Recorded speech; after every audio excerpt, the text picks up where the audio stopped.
In this episode of the ReCoop, I'm talking to David Dobrovitsky. He is the founder and CEO of Glitter Finance. Glitter is building bridges from Algorand to other layer one blockchains. It's an exciting project, and I really enjoyed this conversation, and I think you will too. But before that, this episode of the ReCoop is brought to you by Headline Inc.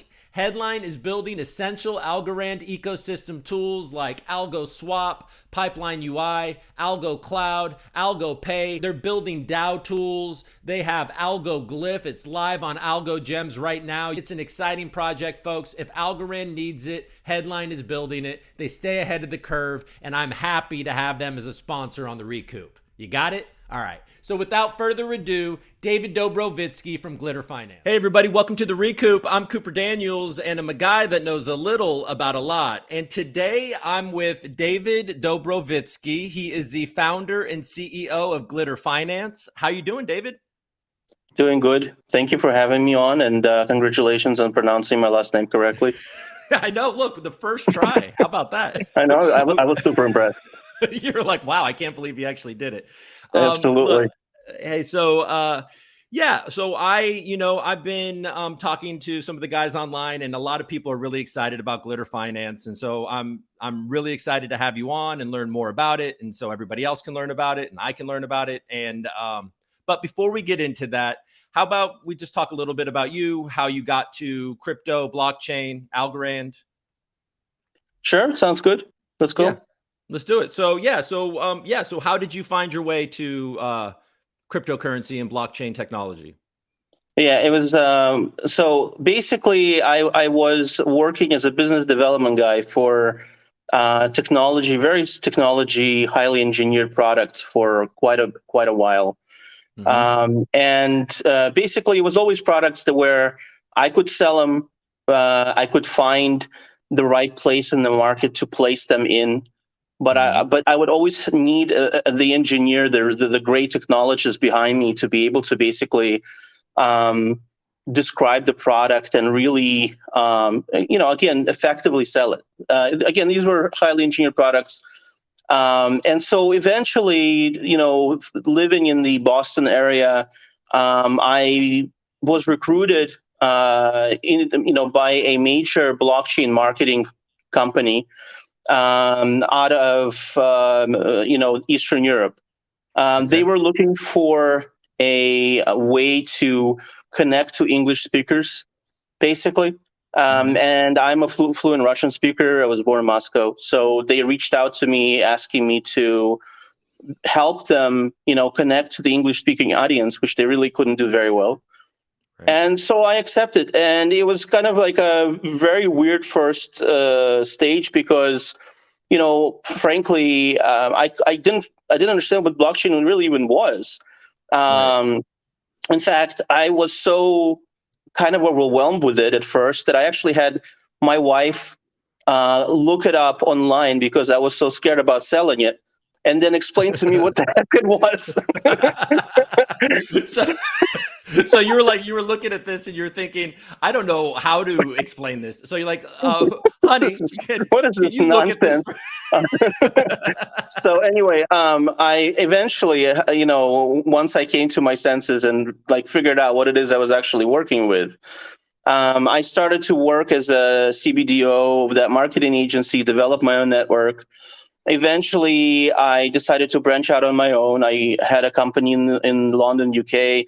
Mm-hmm. It was supposed to be at first be basically a marketing agency of its own, but eventually, just the entrepreneur in me, I just couldn't handle having an agency, so I decided to create a startup. So we created not one but two projects, and so both of those projects eventually became quite successful. I left those projects to become an independent consultant. And then finally, over the summer, in July, I formed Glitter, and really wanted to zero in on, values that I myself think are important, on the vision that both me and my wife had. That there were certain aspects in blockchain that we thought could be better, and so right. Glitter was centered around those things. Wow.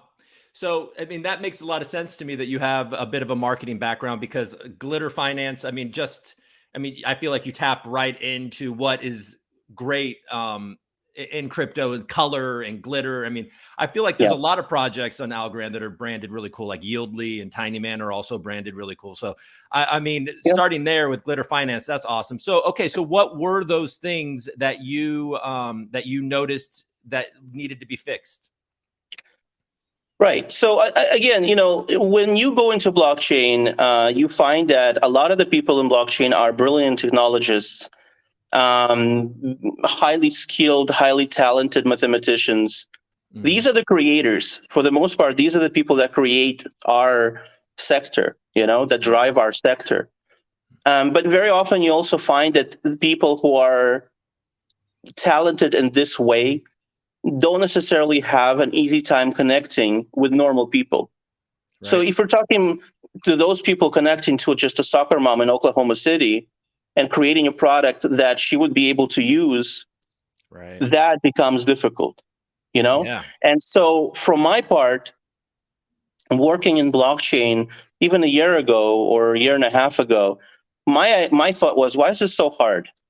Yeah. Like, I love blockchain. I think it's a great technology, Hmm. but I always wanted to make it somehow more accessible to just normal people. I also Yeah. wanted to somehow create a platform that would bypass the manual manipulation that a person has to do within DeFi and Hmm. just automate it and allow people to basically get their profits and withdraw it into their bank account if they have to, Yeah. simplify, Yeah. streamline, make it accessible, make it so that normal people can use it, so that they're not scared of it. By and large, blockchain is a superior, I guess you could call it, bank account to Hmm. banks, to brick and mortar. But Right. for normal people, because of the way that blockchain is developed, that DeFi and blockchain products are developed, normal people are scared. And so my goal personally in creating Glitter is to create a platform that literally bridges DeFi innovation to normal people, you know? And so where we're starting out is we're starting out as a bridge within the Hmm. Algorand ecosystem and other ecosystems, and we're creating an ease of movement, highly interoperable platform. But the long-term vision is to create a platform that truly can bridge normal people to DeFi innovation. So that's the main purpose. Well, I mean, when I first got into, cryptocurrency and blockchain, DeFi was very intimidating, and it felt like I had to go back to school how to figure it out. And for mass adoption, that can't be the on ramp. For everybody Yeah. studying at home. I mean, that takes a certain person and passion, right? So, okay, so we're obviously gonna talk all about Glitter and how it works. But so, what brought you to Algorand? But as I said, I lived in the Boston area, and I'm very much a techie. Like, I'm Mhm. not an engineer, but Yeah. I've always sold technology, and I've always been around technology, and I like technology. I just think it's cool. I'm one of those people that can understand technology while not being a technologist. Right. And obviously, Algorand has a huge position within the Boston startup and tech scene as one of the preeminent tech companies to come out of Boston. Yeah. So I was aware of Algorand for a very long time. And then as I started to get into blockchain, I became aware of how highly how well created Algo actually is. Mhm. The fact that there was so much thought that went into it, that it's developed in such a high level, Yeah. that the technology solves so many problems. Um, so when I was thinking about kind of picking what chain to base the project on, Algo was a no-brainer for me personally. Yeah. You know, obviously the fact that the blockchain now is super hot, because Algo is one of the hottest blockchains right now in the market. I mean, investors that traditionally don't invest into Algorand are now trying to find startups to invest in Algorand. Yeah. And so this is something that you see across the board. So Right. obviously that helped. But even if it wasn't there, I like the technology and I like what it stands for, and so it was a no-brainer for me. Yeah, since I've been talking about Algorand, a lot of the complaint has always been that it's amazing tech, but nobody knows about it, right? That's always been kind of the thing. But it seems like that's really changing, and I have a feeling with projects like yours and bringing more eyes, I think it's just growing and growing, and with Scaramucci out there and everything, people are starting to Right. actually find out about Algorand. So okay, so let's kind of dive in. So you started last summer. And then I think I Hmm. remember seeing that you got an Algorand Foundation grant towards the end of last year, correct? Am I right about that? Yes. Yeah, that's Yeah. correct. Yeah. Yeah. And so, okay, so you're building bridges to other layer ones. I believe on the roadmap, the first one is Solana, and then it's going Yes. to follow up with Polygon and Yes. Terra. Yeah. So how does this work? So when you're with the bridge and interoperability for anybody out there that doesn't exactly understand, how does a bridge work? And like, let's say I have Matic, let's say Polygon. I have Matic in a MetaMask wallet, and I have Algo in my official Algorand wallet. What can I do here? So basically, the way that our bridge works is the trader locks in their tokens in blockchain one in our vault, Mm-hmm. and the tokens appear as wrap tokens in blockchain two in our Got it. vault.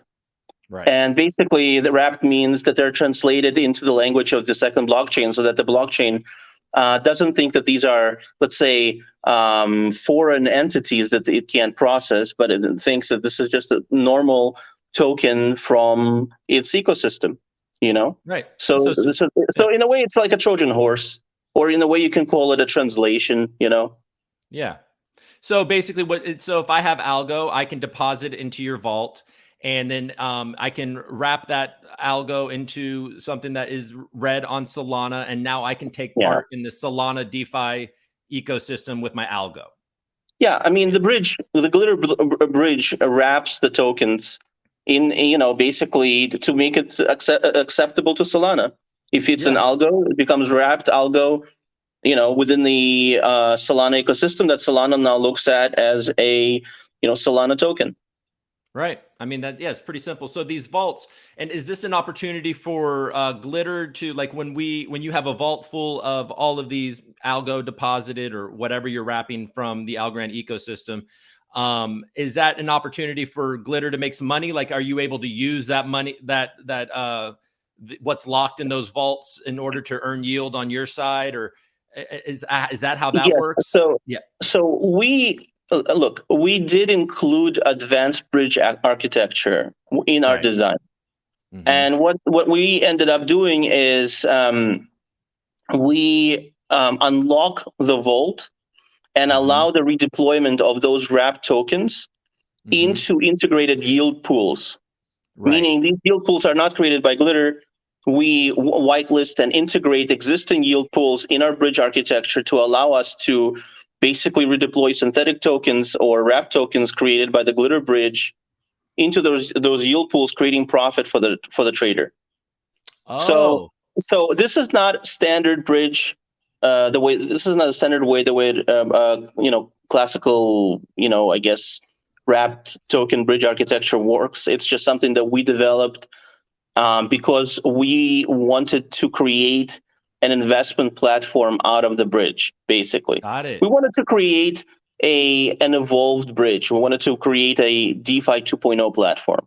So this was the starting piece of how we kind of decided to do it.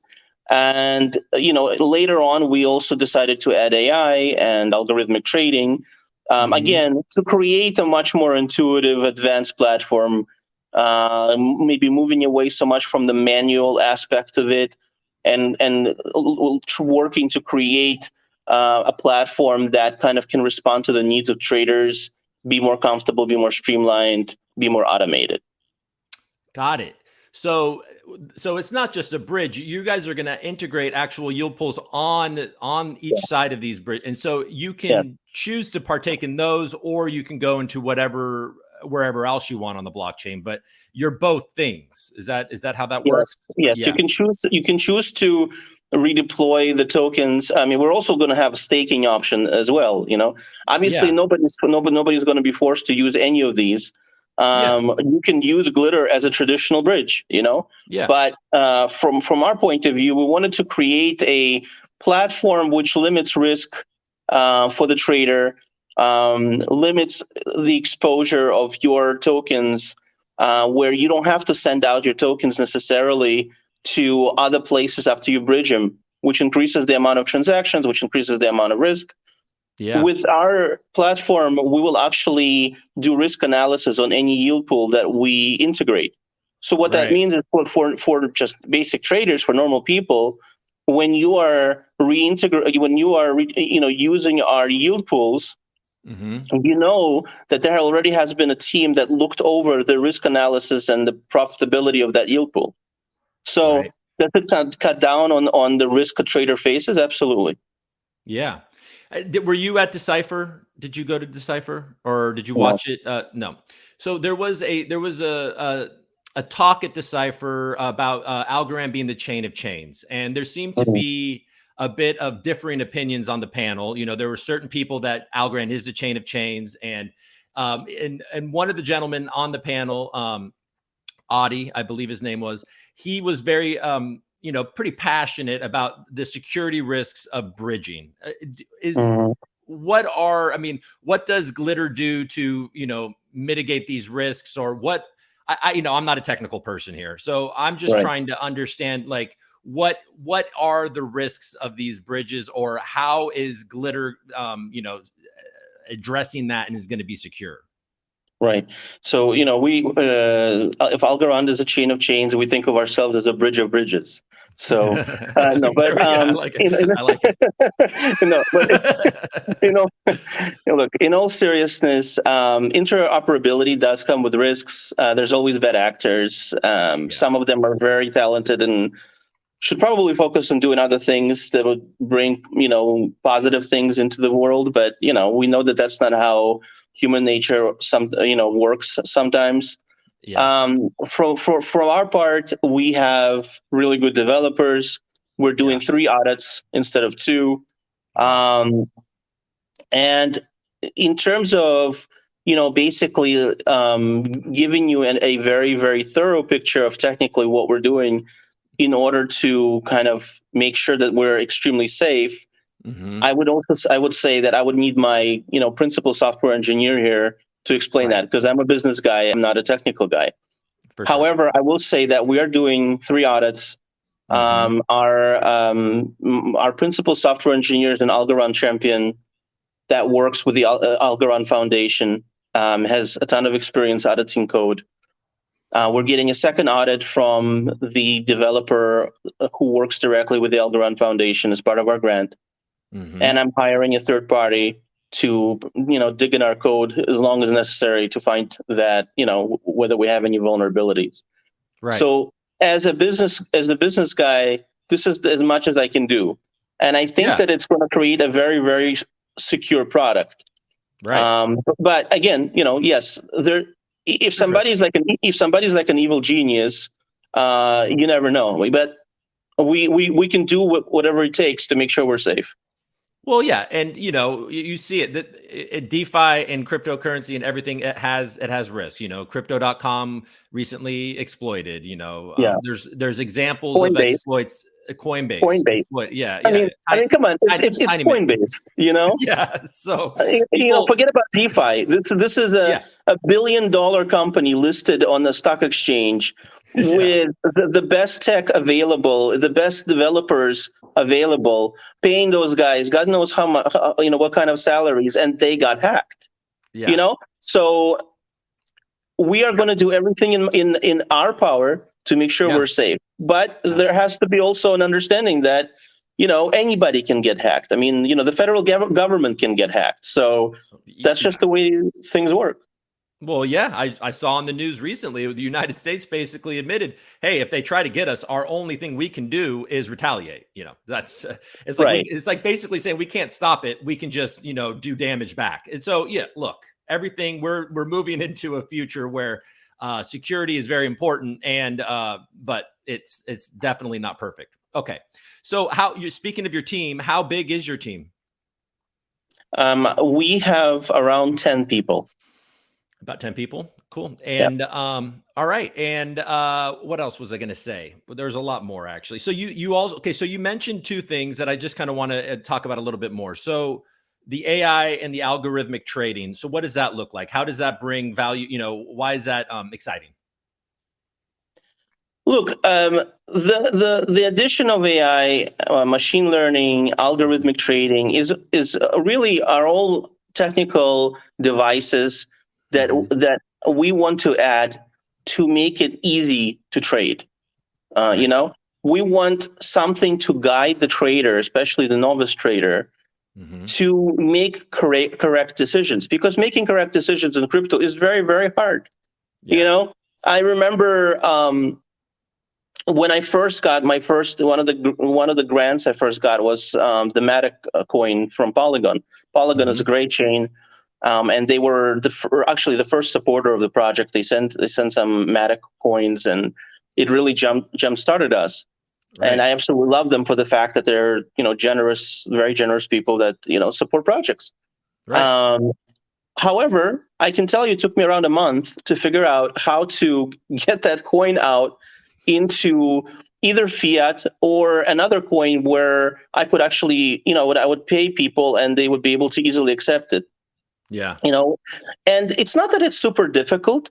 It's that there is a psychological barrier. I was scared to lose the funds. Yeah. I wasn't completely sure what I was doing. And it took me a long time. I actually had to research, and eventually it took around 10 transactions to be able to do it. And I figured it out, and it's great. Yeah. And now that is very hard. Again, I'm a professional in blockchain. I have the time to be able to figure this out. Most normal people don't have that time. Right. I mean, people are so stressed. People have kids, people need to work, people do this and that. And to ask them to get on DeFi and make profits for themselves when it really takes 3-4 months and you probably losing in your first 5 transactions for you to know what the heck you're doing. Yeah, I think it's a lot. So what we're trying to do is we're trying to create technology that takes some of that early pain out of the equation for people. Right. And that includes artificial intelligence and machine learning and algorithmic trading, whatever we can do to make the platform more intuitive, more automated, more streamlined, more adept to people's actual needs. And that's what we're trying to put into the platform. Yeah, and that's absolutely necessary for mass adoption. I mean, that sounds really exciting. That sounds I'm getting very excited about the possibilities of being able to be over an Algorand and have a tool like that to be able to interact with these different chains. So, and then also you're talking about easy, off ramps into fiat. So let's say I make a huge amount of money over there on Polygon with, whatever happens over there, and I can withdraw my funds and directly into my bank account. Is that the idea, or? Yeah. So we already have actually integrated the fiat portal. It's super easy to do. The Algorand tech, God bless it, it's so easy to work with. Code works very well to be able to put 2 and 2 together. Again, integrating something like a fiat portal is very easy. The nice thing about what we're doing is it's completely decentralized. So when we integrate the fiat portal, our partners take over basically the trader can basically use that fiat portal. But again, it's very easy to do. This is not difficult. This is not difficult. And so is the only hurdle like regulatory issues, or? Yes, absolutely. So the only hurdle is regulatory issues, how to make sure that it's all legal and that we, basically are in the safe zone. Right. And so, okay, so you mentioned decentralized. And so I noticed on the roadmap that you guys are going to transition into being a DAO as well, right? And this brings us to the token. Or am I right about this? The community around the token will transition being a DAO. The development of the technology will never transition truly into being a DAO. The technology is proprietary and is, frankly, I mean, we are a company. I've created a company, but within that company, I want to leave space for people to feel like they have a say. We're not trying to create a 1950s corporation. So the token provides an ideal kind of way for that to happen. The DAO can help us whitelist the yield farms, can help us, understand what's profitable, what's good, what's not. And that's really what the function of the DAO is for the token. Mm-hmm. Okay. So it basically, so you're a company and you're a business, you're building something that is yours and you're going to profit off it. But you also want to, like you said, not have that kind of, iron fist on it. You want to have input from the community. And that's where the XGLI token comes in. Exactly.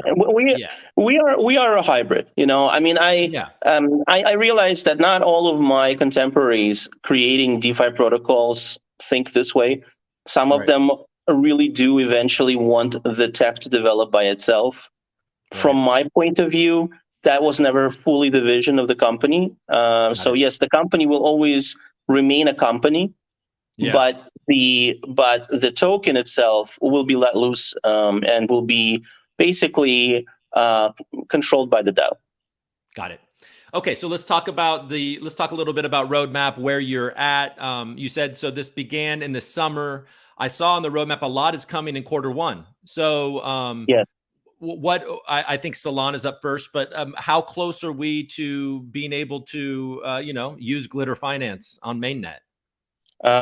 So the Algorand to Solana bidirectional bridge will be on testnet by February 15th. Oh, wow. This is what we're shooting at. Mm-hmm. At that point, obviously, it's going to be audits, and whenever that's finished, the bridge is ready to go. At sometime around April, we expect to start to really integrate the yield pools on both sides.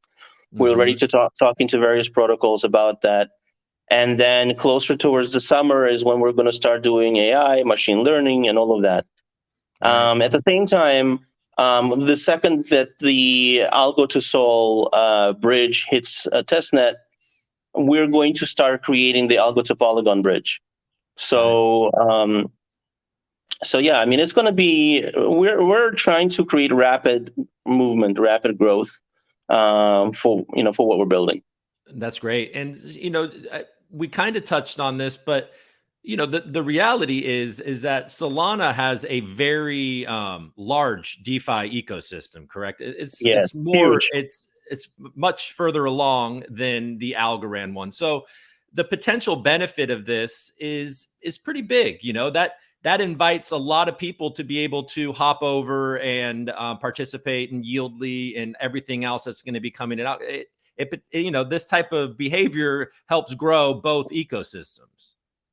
And correct, exactly. Yeah. I mean, I always felt that look, Algorand's tech is amazing. What Solana has, in my opinion, are absolutely incredibly talented, visionary startup founders that build on the blockchain. In fact, I mean, I know that firsthand because the people that I tapped to create Glitter started out as a Solana ecosystem project. We were not a Algo project.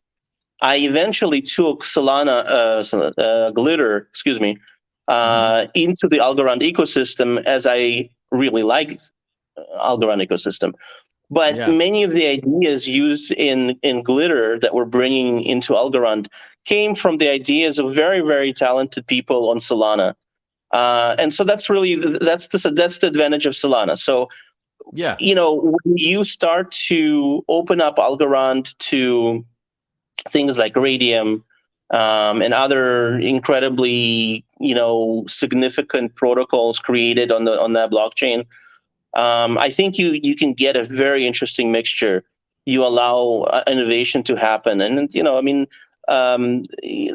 idea of Algorand has tantalized many in the Solana ecosystem for a long time. Since at least the summer. Not just in not just founders in Solana, but also founders in Polkadot. So in reality, we're what we're doing is we're allowing innovation to happen.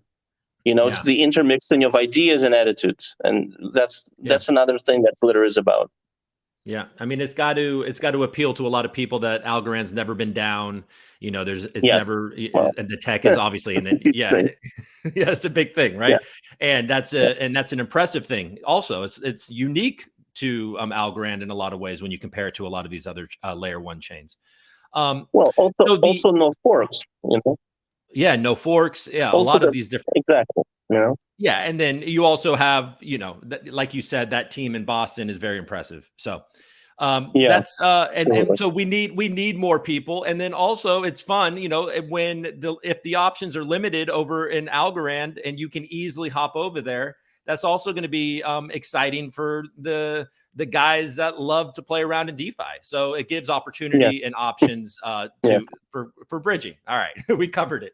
So all right, so a little bit more about the token. So how about the token? When are we going to be able to get our hands on that? And the XGLI is coming out onto mainnet by February 15th. February 15th is a big date for us. That's when we said to basically get the first stage out. The token will be both on Algorand as well as Solana. So it's going to be a dual launch. So we're a real interoperability platform. So we are basically kind of coming out, I guess, from both ecosystems that kind of I guess gave birth to this protocol. And so so February 15th, and then we'll proceed with DEX and central exchange listings by the end of February, early March. So wait, I think you had said, or maybe I misheard you, end of July, but July has nothing to do with this, right? I think you accidentally said July. Maybe I'm wrong. Well, people will tell me in the comments, I'm sure. But you didn't mean July. I created the protocol in July. But February, yes, February is a big month for us. I mean, February. Okay, so February 15th is the token is the bridge is going live, and then or testnet, and then once it clears audits, mainnet, and then you're also launching the token. How is there? How do you get? Is there going to be like a IDO or ICO, or has that already happened? Yes, has there been a private? There will be an IDO first, DEX listing, and then central exchange listings. There you go. And that starts on February 15th. So people can. But I have to be honest with you. Most likely, U.S. citizens will not be allowed to participate in the public sale.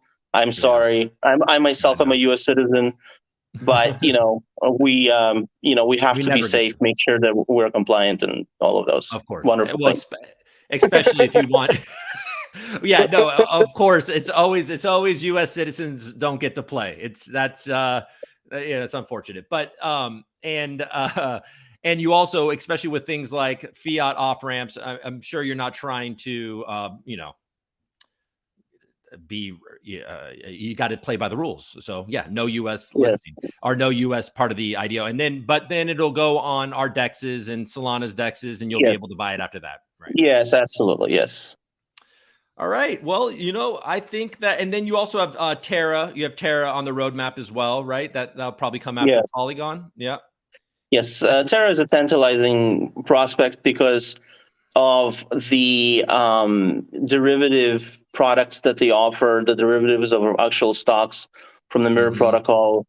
When I was creating Glitter, the reality is we didn't get any actual grant from Terra, but I thought putting it into the mix would create such interesting potential products that to not include it would have been a crime. So I decided to go with Solana for just the incredible depth of the DeFi ecosystem there, Polygon for the huge liquidity, the EVM compatibility, Terra for the just incredibly interesting products that they create. And then, of course, we also have Kudos, which is an Algorand ecosystem partner. So, yeah. Yeah. I don't actually know a lot about Kudos. I guess I need to look into that. I saw also, we're winding down here, but I saw that also there's a app. You have an app, like a phone app on the roadmap. Is it going to, are we going to be able to use Glitter on our Yeah. phone? Yeah. When is that Well, coming? yeah, I mean, look, that is not I'll be honest with you, that's not a priority, and I need to check the actual roadmap. The priorities is just get the bridges out, get the bells and whistles on them ready, the integrated yield pools especially. Then get the AI, and somewhere along the line, we'll make sure that we create a nice, comfortable app for you. So, you know, well, you can use it easily on the phone.